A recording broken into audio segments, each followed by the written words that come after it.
The feeding house. Opening. The Mitchell family's moving truck pulls away from 4227 Berkshire Lane at 11:47 p.m. on a Tuesday in March, leaving behind a house they'd owned for exactly 8 days. The realtor found their keys on the kitchen counter the next morning, along with a cell phone, still recording. The video shows nothing but an empty hallway for 6 hours. But if you turn the volume all the way up, you can hear humming. Children's voices, coming from inside the walls. 3 weeks later, the Carver family signs the papers. David Carver thinks he's gotten the deal of a lifetime. 4 bedrooms, original hardwood, a basement workshop, all for 60% below market value. His wife Rachel sees the neglect everywhere. Peeling wallpaper, water stains, that peculiar smell like old copper and vanilla. Their daughter Emma, 7 years old, refuses to go upstairs. Their son, 4-month-old Mason, screams the moment they carry him through the front door. Babies sense things, Rachel's mother had said on the phone that morning. They know. Rachel hangs up before she can explain what babies are supposed to know. The first night, David finds the door. He's measuring the basement for shelving when he notices the wall dimensions don't match the foundation footprint. There's space missing. 12 feet of it. He knocks on the wall and hears that hollow echo that shouldn't be there. Behind a pegboard hung with rusty tools, he finds it. A door, painted the same color as the wall, with 6 different locks. All of them are unlocked. The room is small, maybe 10 by 12, completely empty except for a wooden table and 3 banker's boxes stacked in the corner. The smell hits him first. Not decay, but something older. Like museums. Like time itself has settled into the concrete. David opens the first box. Journals. Dozens of them. Different handwriting. Different decades. The earliest is dated 1934. The most recent entry is from 3 weeks ago. He reads the first line of the oldest journal. We found out what it wants today. Thomas is in the hospital. It was hungry. David should close the box, should walk away. Instead, he keeps reading. The entries blur together as he flips through decades of confessions. September 1934, the Anderson family. Gave it the dog. The scratching stopped for 6 days. April 1951, the Morrison family. Mother brought home 3 cats from the shelter. It took them all in one night. The children think they ran away. October 1967, the Webb family. It's not enough anymore. Gerald suggested the chickens. We're building a coop. January 1982, the Santos family. The coop is empty. All 15 birds gone. The walls are quiet, but we can feel it waiting. Miguel says we should leave. But where would we go? It would follow. They always follow. June 1995, the Patterson family. Timothy was playing in the yard. The cat approached him, acting strange. We should have known. Should have kept him inside. The emergency room asked too many questions. David's hands shake as he finds the most recent journal. The handwriting is rushed, degrading with each page.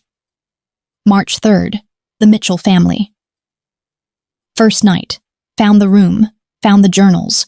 We should burn them, but they're warnings, instructions, someone needs to know. March 5th. It scratched last night, inside Emma's wall. She won't sleep in her room. March 7th.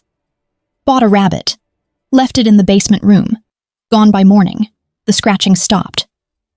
March 9th. The rabbit bought us 2 days. It's not enough. It's never enough. March 11th. We gave it the baby. David drops the journal. His phone says 2:17 a.m. He's been reading for 4 hours. From somewhere above him, Mason starts crying. David doesn't tell Rachel about the journals. Not yet. He needs to think. To process. The Mitchells were crazy, clearly. Postpartum psychosis, maybe. A shared delusion. But the next morning, he hears it. A scratching sound inside Emma's bedroom wall. Rhythmic. Purposeful. like something pacing back and forth between the studs. Mice, he tells Rachel. That's not mice, Emma says. She's standing in the hallway, holding her stuffed rabbit. That's the hungry thing. David's blood goes cold. What did you say? The hungry thing. It told me last night. It said it likes me, but I'm too big. It wants Mason instead. Rachel drops her coffee mug. That afternoon, while Rachel takes Emma to her grandmother's house, David tears open Emma's wall. The insulation is shredded, scattered. And there, carved into the wooden studs with what looks like teeth marks, are words, "Feed me, feed me, feed me, feed me," hundreds of them, overlapping, going back into the darkness where his flashlight can't reach. He finds the rat in the wall cavity, or what's left of it. The skeleton is picked completely clean, but here's the thing that makes David's stomach turn. The bones are arranged, positioned, assembled into the shape of a much larger animal, something with a long spine and too many ribs. That night the scratching spread. It's in every wall now, moving from room to room, following them. David reads more journals. 1956, the Chen family. We understand now it's not an animal, it's the house itself. The house is alive and it's always, always hungry. 1973, the Martinez family. Father John came to perform an exorcism. He's been missing for 3 days. The police are asking questions. The scratching has gotten worse. 1988, the Burke family. You can't starve it. We tried. We left for 2 months, stayed with Catherine's sister.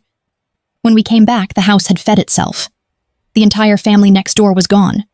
The police found nothing. No bodies, no blood. Just scratching sounds in our walls that sounded like screaming. Rachel finds David in the basement at 4 a.m., surrounded by open journals. What is this? She demands.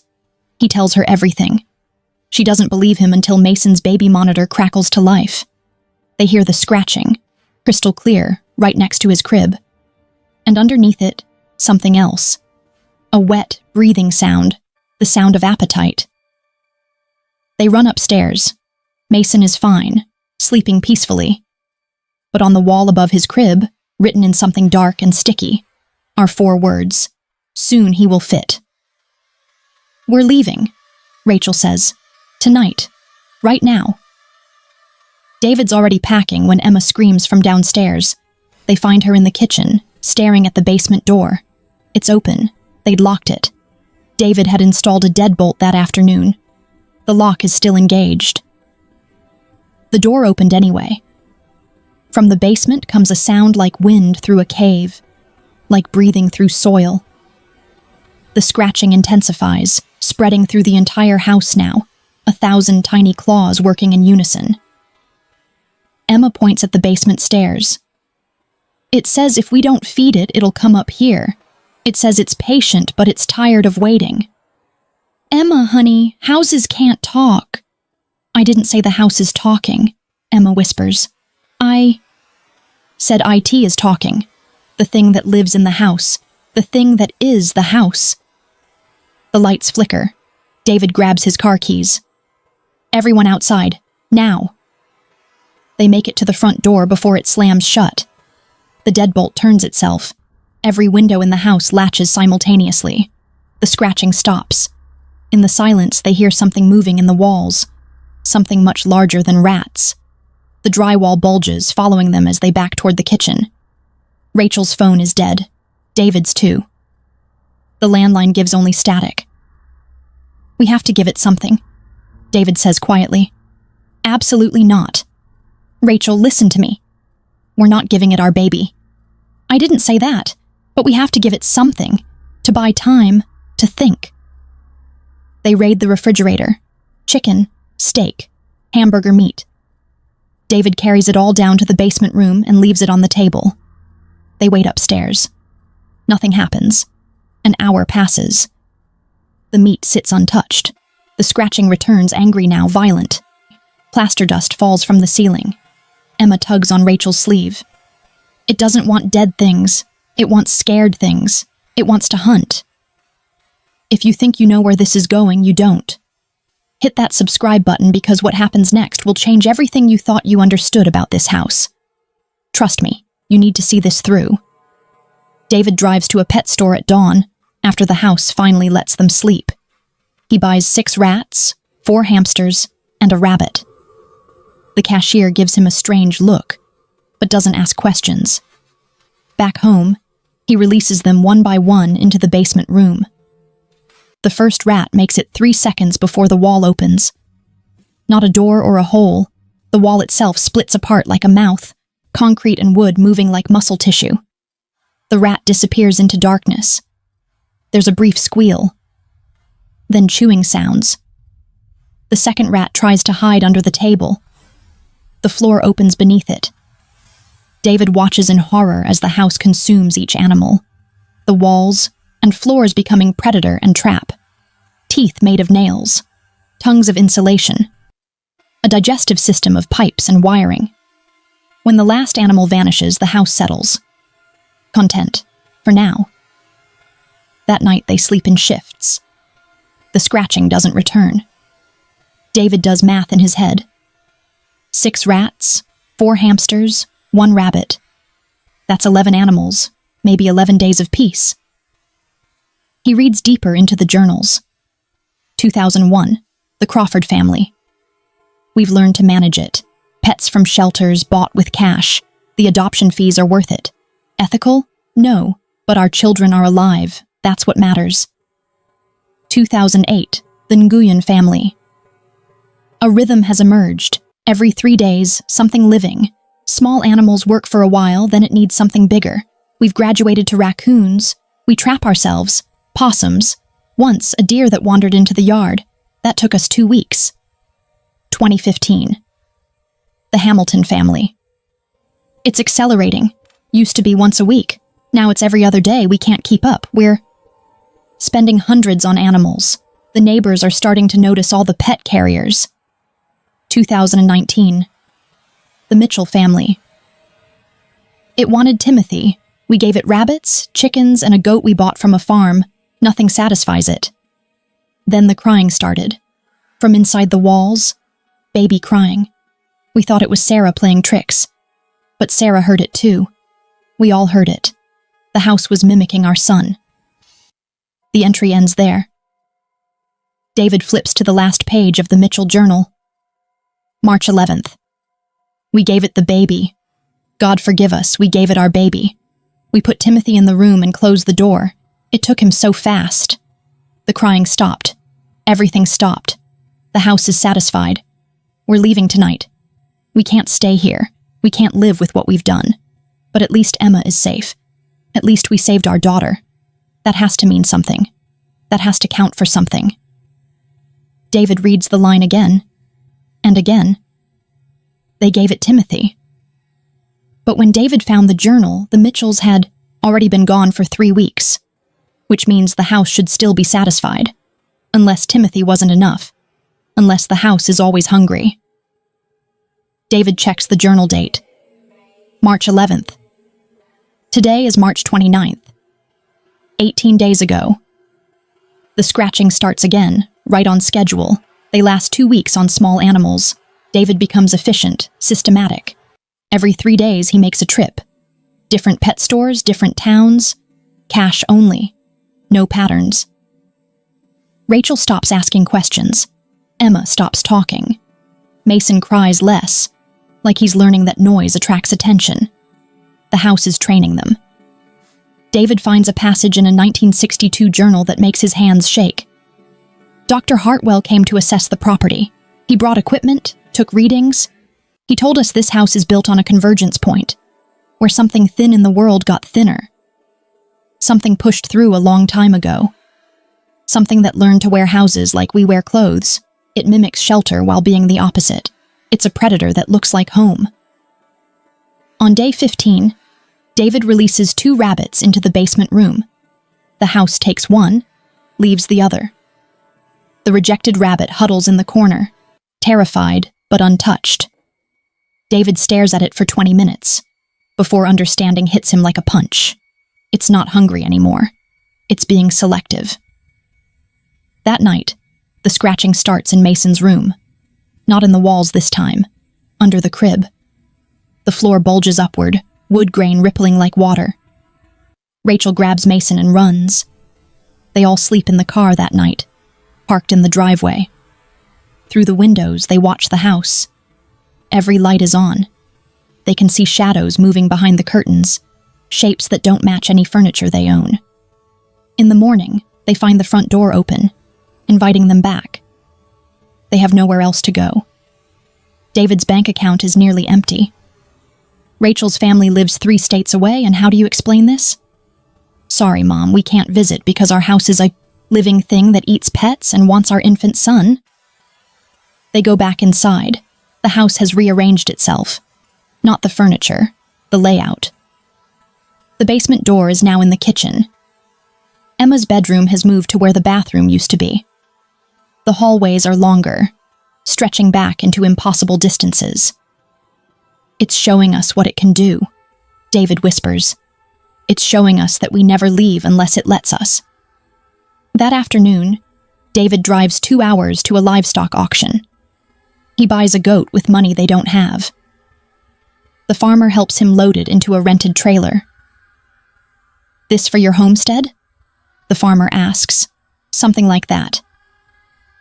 The goat lasts 6 hours in the basement room before the house takes it. David hears the bleating cut off mid-cry. The walls pulse once, satisfied. 3 days of peace. Then the scratching returns, more demanding than ever. David reads more journals, looking for answers, for escape routes, for anything. 1977, the Park family. We tried to burn it down, set fire to the kitchen. The flames wouldn't spread. The house put itself out. We woke up the next morning with our clothes soaked in water, our bedroom door locked from the outside. The message was clear. 1985. The Kowalski family. Called the city to condemn it. Inspectors found nothing wrong. Pristine plumbing, perfect electrical, structural integrity beyond question. One inspector said it was the soundest house he'd ever seen. That night, his business card appeared inside our bedroom wall. The house had swallowed it and returned it. Another message. 1998, the Robinson family. Tried to sell it honestly, telling buyers the truth. Each one laughed or called us insane. The house sold itself in the end, to a family with 3 young children. We told them about the room. They thought we were leaving cleaning supplies. We left the journals. They'll understand soon enough. Every family had tried to leave. None had succeeded, or they had left. But the house had made sure they couldn't warn anyone who'd believe them. David is reading when Rachel comes downstairs, Mason in her arms. I found something, she says. Her voice is hollow. In Emma's closet. She shows him a notebook. Emma's handwriting, but the words are wrong. The hungry thing talks to me at night. It says Daddy is doing a good job. It says I'm a good girl for being quiet. It says Mason will be perfect. It's been waiting so long for someone Mason's size. It says all the other babies were too big or too small, but Mason is exactly right. The entries go on for pages. Emma's conversations with whatever lives in the walls. It's been grooming their daughter, preparing her. For what? Rachel's crying now. David, we have to go. We have to take the kids and run and never come back. And go where? How far do you think we'll get? As if in answer, the front door slams shut. All the doors slam shut. The windows seal themselves with layers of wood that grow from the frames like scabs. They're trapped. Emma appears in the doorway. Her eyes are unfocused, her voice strange, layered, like multiple people speaking in unison. It says no more small things. It says it's tired of games. It says you know what it wants. You've always known. David stands between Emma and his wife. Emma, baby, come back, fight it. Emma's head tilts at an unnatural angle. Emma is here. Emma is watching. Emma understands better than you. Emma knows there are only 2 choices. What choices? Give it Mason, or it takes everyone. The walls begin to close in, not metaphorically, The room is literally shrinking, the walls sliding inward on hidden tracks. The house is compressing itself around them. Rachel clutches Mason tighter. "We'll find another way." "There is no other way." Emma's voice drops to a whisper. All the families found out. Some chose fast, some chose slow, but they all chose. David's mind races through the journals. All those families, decades of occupants. And they'd all stayed, at least, for a while. They'd all fed it, because the alternative was worse. "What happens if we refuse?" David asks. "What happens if we give it nothing?"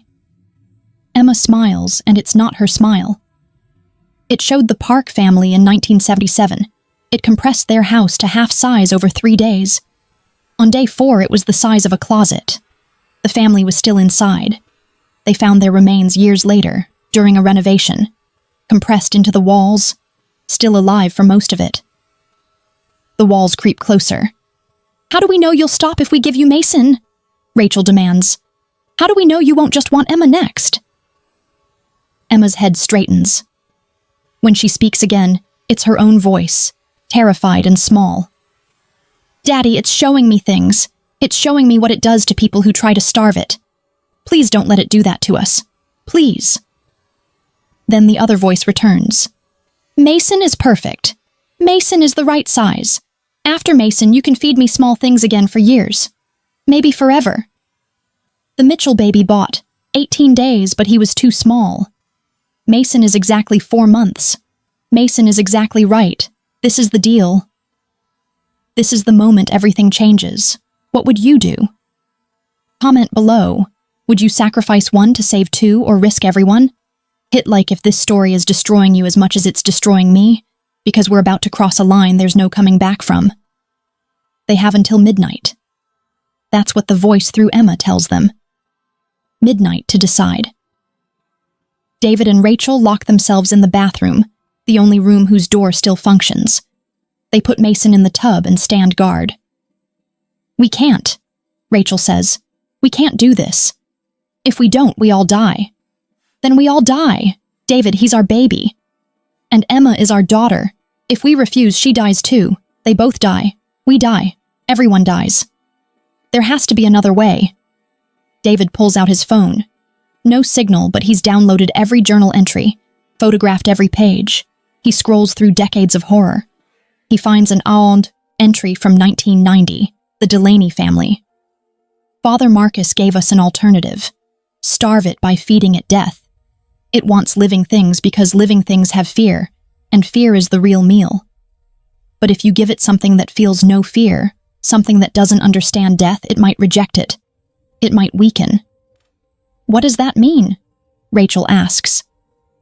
David keeps reading. "We tried. Found a man dying of cancer, days left to live. He volunteered, said he wanted his death to mean something. We brought him to the house. He walked into the room willingly, peacefully. The house took him. But then it vomited him back out. The body was changed, inside out. The house was angry. Starving it makes it angry. Rachel looks sick. So that doesn't work. Wait." David finds another entry, 2003, the Shaw family. "We discovered something by accident. Our son had a terminal condition, 6 months to live. The house could sense it. It wouldn't take the small animals we offered. It was waiting for Rahul. When he finally passed away at the hospital, we brought his body home to bury in the yard. The house was still. Quiet. It stayed quiet for 3 months. Like it was mourning. Or maybe respecting death it didn't cause. David, what are you thinking?" He looks at Mason, sleeping peacefully in the bathtub. 4 months old. Perfect. Exactly what the house wants. What if we fake it? What? What if we make the house think Mason is dead? Stage something. Convince it that he's gone. Buy ourselves time to actually escape. That's insane. It's inside our walls. It's watching us constantly.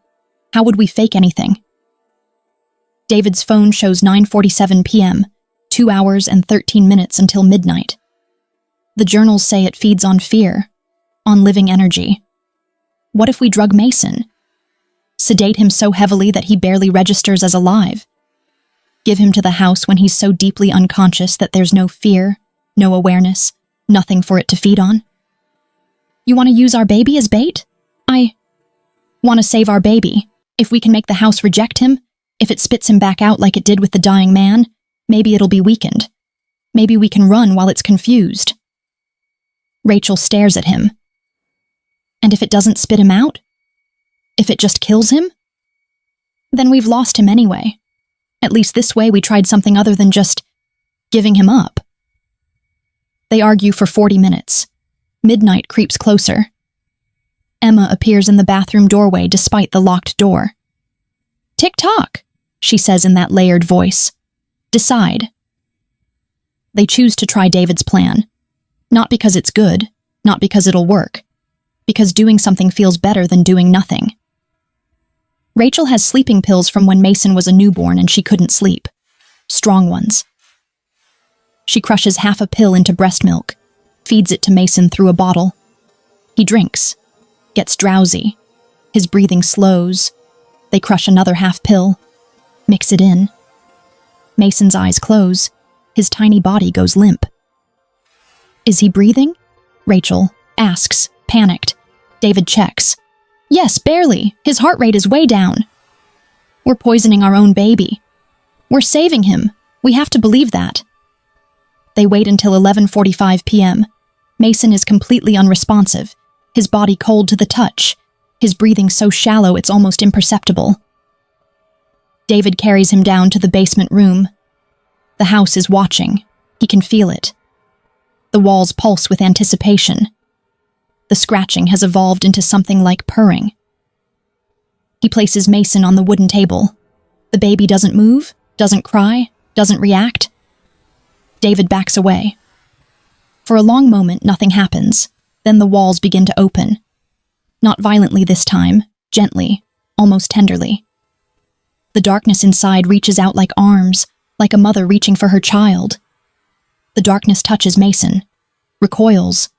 The scratching sound changes, becomes confused, frustrated. The darkness tries again, wrapping around Mason's tiny body. The baby doesn't respond, no fear, no awareness, just empty, drugged, sleep. The house screams.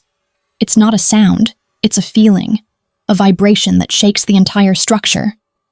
Rage and hunger and disappointment all mixed together. The darkness releases Mason, throws him backward off the table. David catches him, running up the stairs as the house throws its tantrum.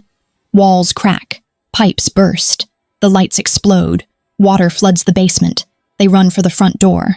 It's open. They're out. They pile into the car. David's hands shake so badly he can barely get the key in the ignition. The engine starts. They drive. In the rearview mirror, David watches the house. Every window is lit. The building itself seems to be writhing, the roof undulating, the walls breathing. Then as they turn the corner, the house goes dark. Completely dark. Still. They make it 3 blocks before Emma speaks from the back seat. "It's not over." "What?" "It's never over. Don't you understand? The house is just the mouth. The thing that feeds is bigger. It's under the whole neighborhood, under the whole town. The house is just where it surfaces, where it breathes." Rachel checks Mason. He's breathing normally now, starting to wake. "We're leaving," she says. "We're leaving town, leaving the state. We'll go somewhere it can't follow." Emma's laugh is bitter, adult. The Crawford family tried that. Moved to Oregon. They lasted 6 months before their new house started scratching. The Nguyen family went to Vietnam, back to her family's village. It followed them there too. Found a different house, a different mouth. "You're lying." Read the journals. Really read them. Every family that left had the same experience. They'd be fine for weeks, months even. Then the scratching would start again, in whatever new place they'd found. Different house. Same hunger. David's phone buzzes. Text from an unknown number. "You still owe me. 18 days isn't enough. Come back or I'll find you." Another text. A photo. Their new apartment building across town. The one they'd put a deposit on last week. In the photo, one unit has a red X marked on the door. Their unit. It already knows, Emma whispers. It's already there, waiting. They drive aimlessly for hours. Mason wakes up, cranky but alive. Emma falls asleep in the back seat, her own voice returning. The presence in the house temporarily disconnected. As dawn breaks, David pulls into a 24-hour diner. They need to think. To plan. Over coffee and pancakes Emma won't touch, Rachel asks the question they've both been avoiding. What if it's true? What if it really does follow us? David opens his phone, looking at the journals again. He's been so focused on the feeding schedules, the patterns, that he missed something. He missed the escapes. There weren't any. Every journal ends one of three ways: the family giving in and feeding it regularly, the family disappearing, presumed dead, or the family leaving, only to return months later, broken, defeated. The 1987 Murphy family made it to Canada. Their journal picks up again 6 months later. Same handwriting, back in the same house. It found us. It's always going to find us. At least here we know the rules. David finds his voice. What if we don't run? What? What if we go back? What if we learn to live with it, like all the other families did? Rachel slams her coffee cup down. Live with it? Feed it our pets every 3 days forever? Watch our children grow up in a house that wants to eat them? Or we leave, and it follows us, and we start this all over again in an apartment or rental or whatever place we find, except next time we won't have the journals. We won't know the patterns. We'll be starting from scratch. So we just accept this? This is our life now? Emma wakes up, her own voice clear and young. There's a third option. What? We feed it what it actually wants. They both stare at her. Emma pulls out her notebook, the one with the conversations. It's been telling me things, true things, not just the scary stuff. It told me it's not evil, it's just hungry. Like we get hungry. It doesn't want to hurt people, it wants to be satisfied. It wanted to eat your brother. No, it wanted someone Mason's size, someone 4 months old sized, but not Mason specifically. Emma flips through her notebook. It told me the perfect meal is 4 months of fear, pure fear, condensed. That's why it wants babies. They're nothing but need and fear and hunger. They're exactly what it eats. Rachel looks ill. So we find someone else's baby? That's your solution? No. Emma shakes her head. We give it the fear without the baby. She explains, and it's so simple and so horrible that David almost laughs. The house doesn't want Mason. It wants what Mason represents, 4 months of accumulated fear, of existence as pure need. The reason it wants babies is because babies are concentrated fear vessels. They're afraid of everything. They cry because they're afraid. They need because they're afraid of not having. So we record it, Emma says. We record Mason crying, hours and hours of it, all his worst moments. We play it back in the basement room on a loop as loud as we can. We make the house think it's feeding. That won't work, Rachel says. It'll know it's fake. Will it? Has it ever been tricked before? All the journals, every family just gave it living things. No one ever tried to fool it. David thinks about the dying man, rejected because he felt no fear. But what about the opposite? What about amplified fear? Artificial fear? Fear divorced from a living body? It's insane. It might work. I need you to stick with me here because what happens next is going to make you question everything. Drop a comment if you think this plan could actually work, and smash that subscribe button because the ending of this story will haunt you for days. I promise you that. They return to the house at noon. The front door is open, waiting. Inside, nothing has changed. The damage from last night is gone. The house has healed itself. Emma was right. It's waiting for them. David sets up his phone in the basement room, connected to a Bluetooth speaker. He's compiled every recording of Mason crying, from birth, from vaccinations, from teething, from those inexplicable 3 a.m. meltdowns, hours of infant distress. He hits play. The crying fills the room, echoing off concrete. Plaintive, desperate, pure need. The walls listen. After 10 minutes, the scratching starts, but it's different, confused.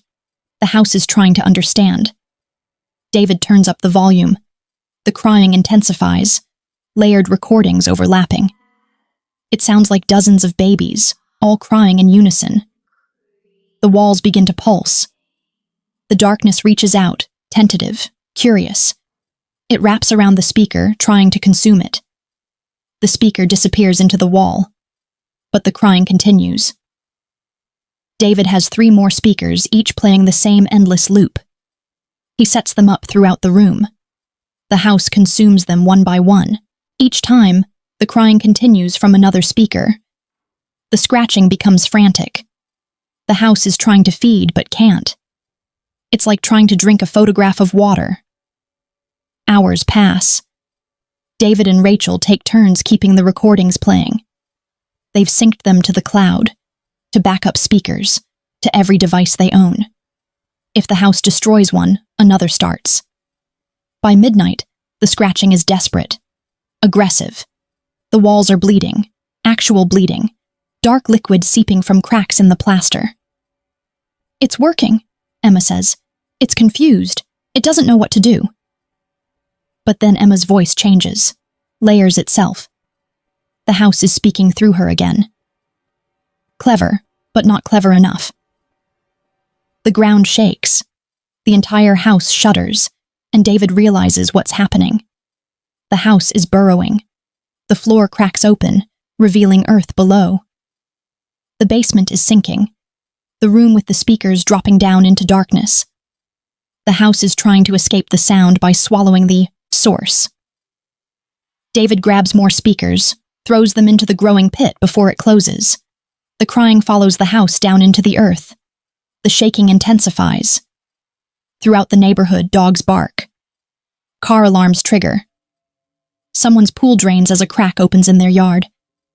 The thing beneath the house is moving, writhing. Emma collapses. When she opens her eyes, they're her own.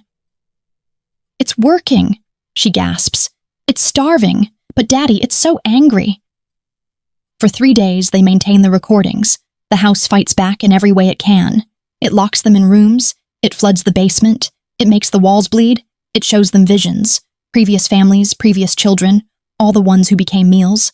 It's trying to break their resolve. But David and Rachel take shifts. They keep the crying playing 24/7.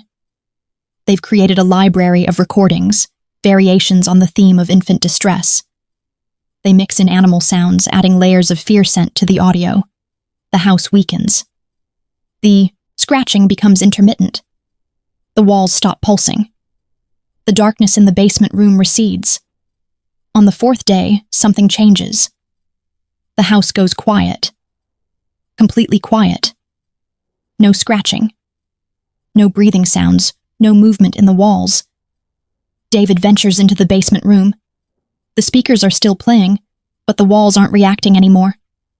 The darkness has retreated to wherever it came from. He touches the wall. Just plaster. Just wood. Just a wall. "Did we kill it?" Rachel asks from the doorway. "I don't know." They turn off the recordings. Wait. Nothing happens. Emma walks into the room, and for the first time since they moved in, she doesn't flinch. "It's sleeping," she says. "It's so hungry and so confused that it went to sleep, like a bear in winter. For how long? I don't know. It's never been this hungry before." They spend the next week in cautious normalcy. No scratching, no voices, no demands. Mason grows. Emma starts sleeping in her own room again. Rachel stops, jumping at every sound. But David can't shake the feeling that they're living in a truce, not a victory. He reads the final entries in the journals, the ones he'd skipped before. 1972, the Webb family. "It's been quiet for 2 months. We thought we'd won. We were wrong. It was just gathering strength. When it came back, it took everything. The dog, the cat, both our children in one night. We found their pajamas in the walls. Nothing else.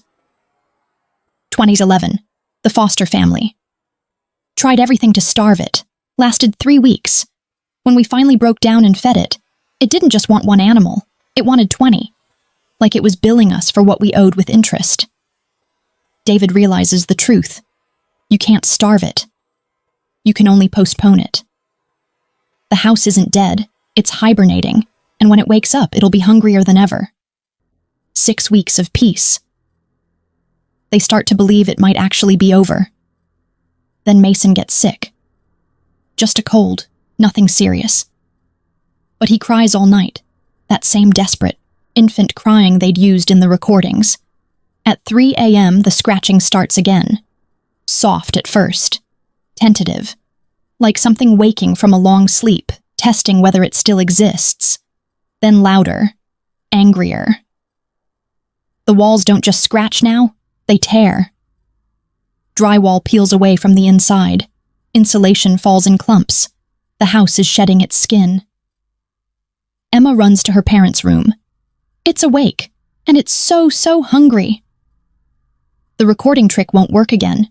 The house learned. It knows the difference now between real fear and simulated fear. David runs to the basement room, finds the journals scattered across the floor. They'd organized them chronologically last week. There's a new journal. Fresh leather. His handwriting. But he didn't write it. He opens it. The entries are dated starting tomorrow. June 15th. The Carver family. We thought we could outsmart it. We were wrong. Today we gave it Emma. She went quietly.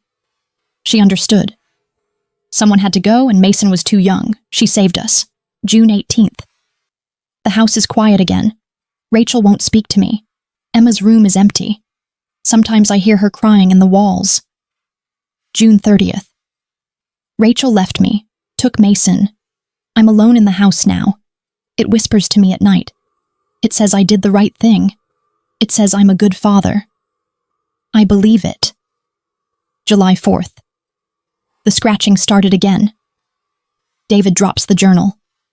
The house isn't just hungry. It's prescient. It's showing him the future. His future, unless he changes it. We're leaving, he tells Rachel. Right now, for real this time. They pack in 15 minutes, grab the essentials. Emma holds Mason while Rachel throws clothes in a suitcase. David runs to the car with the first load. The driveway is gone. Where concrete should be, there's earth.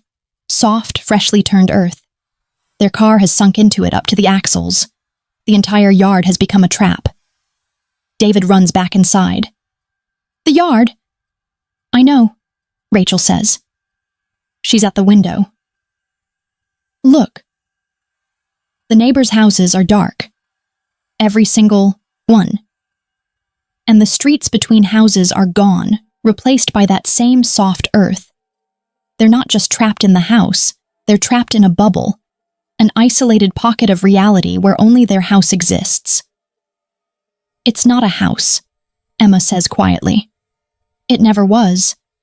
The house is just the part we can see. The real thing is underneath. Miles of it. Maybe more. And it's been playing with us this whole time, letting us think we had choices. The scratching fills every wall now. The ceiling. The floor. It's all around them. A symphony of hunger. David's phone rings. Unknown number. He answers. His own voice speaks. Hello, David. This is you from 3 hours in the future. Listen very carefully. You need to give it Emma. I know that sounds impossible. I know you think there has to be another way.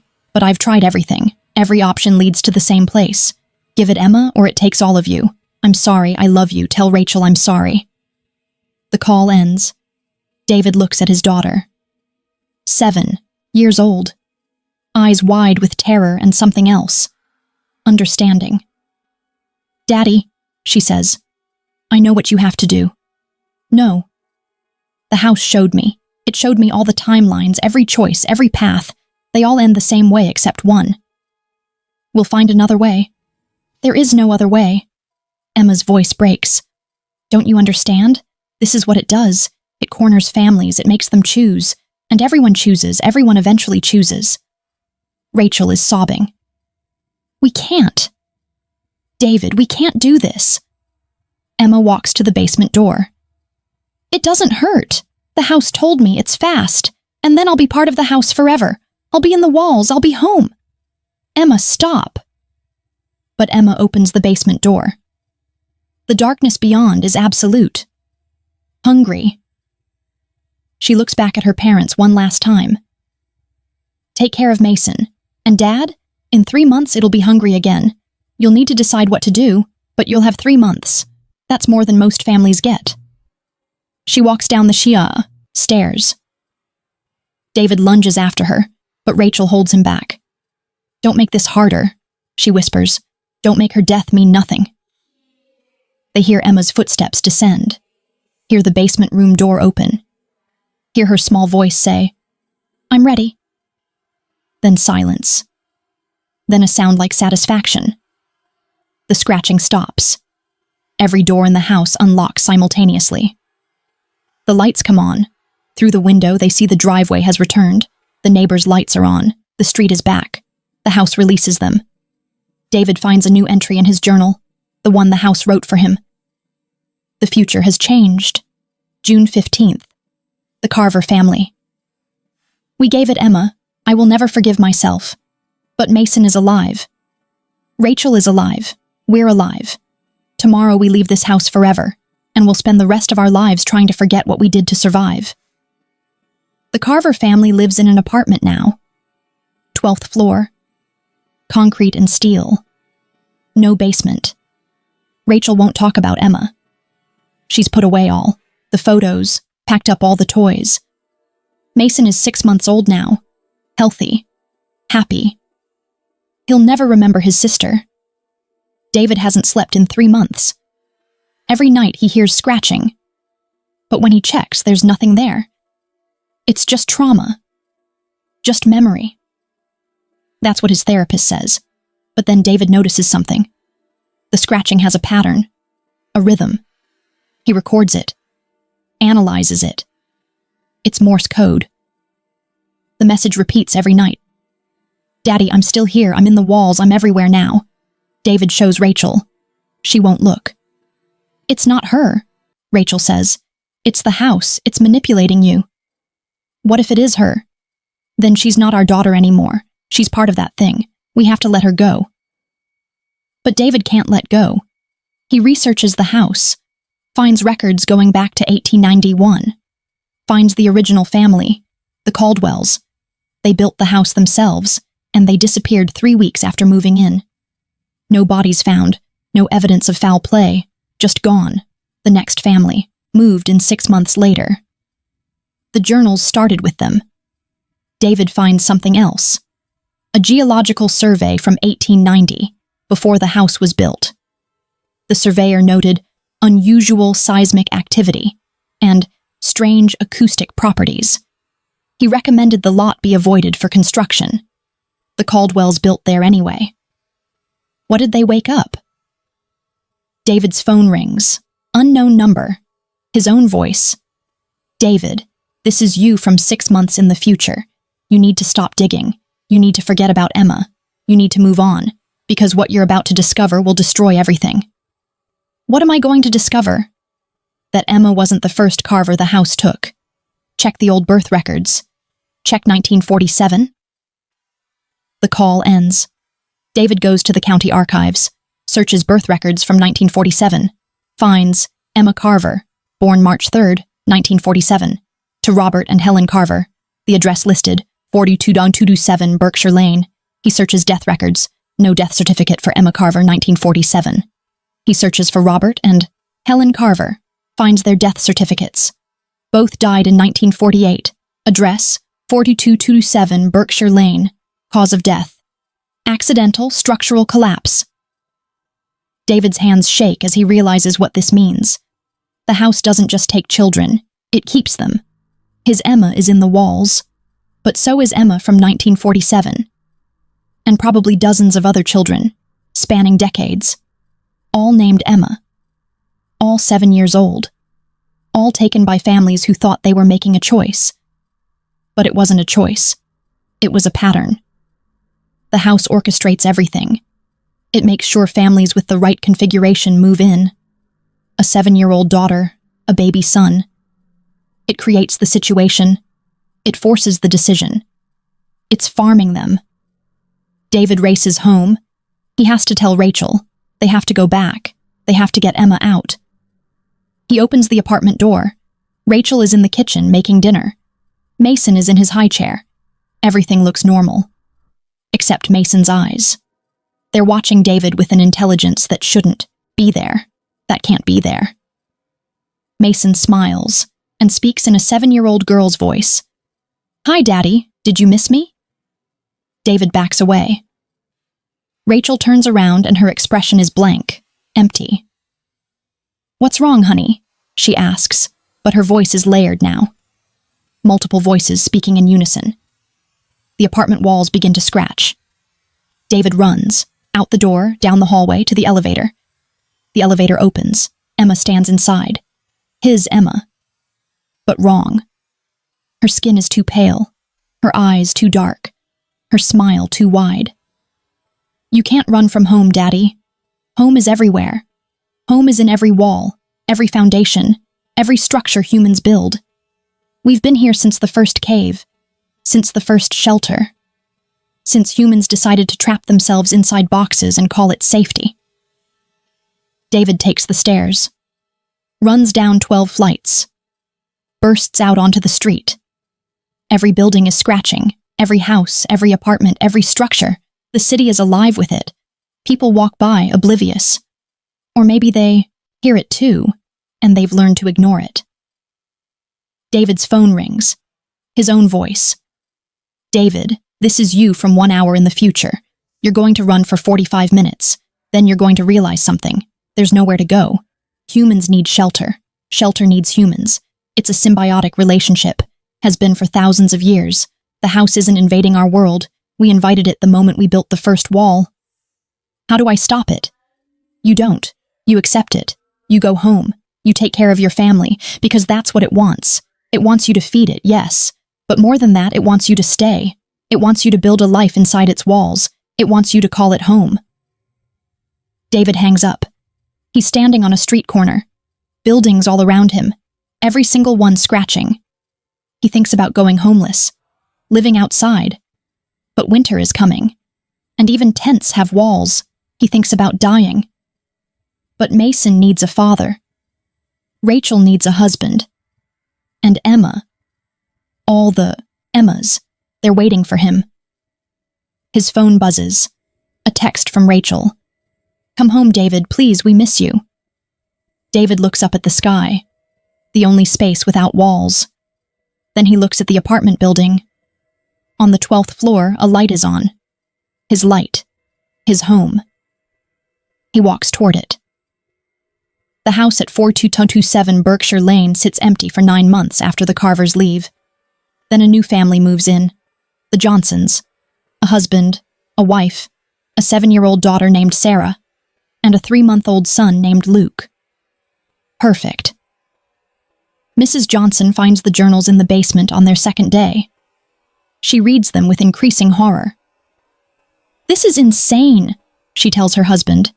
"The previous owners were clearly mentally ill. Should we call someone?" "Call who? The crazy police?" Mr. Johnson laughs. "It's just a house, honey. A really good deal on a really nice house." That night, Sarah wakes up crying. "Mommy, there's something scratching in my wall." "It's just mice, baby. Daddy will take care of it, in the morning." But in the basement, the journals write themselves. July 15th. The Johnson family. Found the room, found the journals. We should leave, we won't. July 18th. The scratching started. We gave it a hamster. 3 days of peace. August 2nd. It wants something bigger now. We bought a rabbit. September 10th. Luke is 4 months old today. Perfect. The pattern continues. It always continues. Because humans need shelter, and shelter needs to feed. And somewhere, In the walls of 10,000 buildings across 10,000 cities, children named Emma and Sarah and Timothy and Rahul are whispering to each other in the darkness, welcoming new siblings to the family that never ends. The house at 4227 Berkshire Lane is just one mouth. The thing that feeds has millions, and it's always, always hungry. David Carver lives in the apartment now. He's learned the feeding schedule. Every 3 days, something small. Every 3 months, something bigger. He's learned to live with the scratching. Most people have. You probably hear it too sometimes. In your walls, in your ceiling. That soft sound like fingernails on wood. You tell yourself it's the house settling. You tell yourself it's just pipes. You tell yourself it's nothing. But late at night, when you're alone, you wonder. You wonder what lives in the spaces between your walls. You wonder what's watching you from the darkness behind your drywall. You wonder what it costs to have a roof over your head. And then you remember. You signed a lease. You made a mortgage payment. You committed. You're not going anywhere, and neither is it. Welcome home. If this story got under your skin, hit that subscribe button because I've got more nightmares to share. Drop a comment telling me if you've ever heard scratching in your walls and whether you investigated or pretended not to hear it. Share this video with someone who needs to appreciate their home a little less. And remember, the scariest monsters aren't the ones under your bed. They're the ones you're sleeping inside of. Sweet dreams.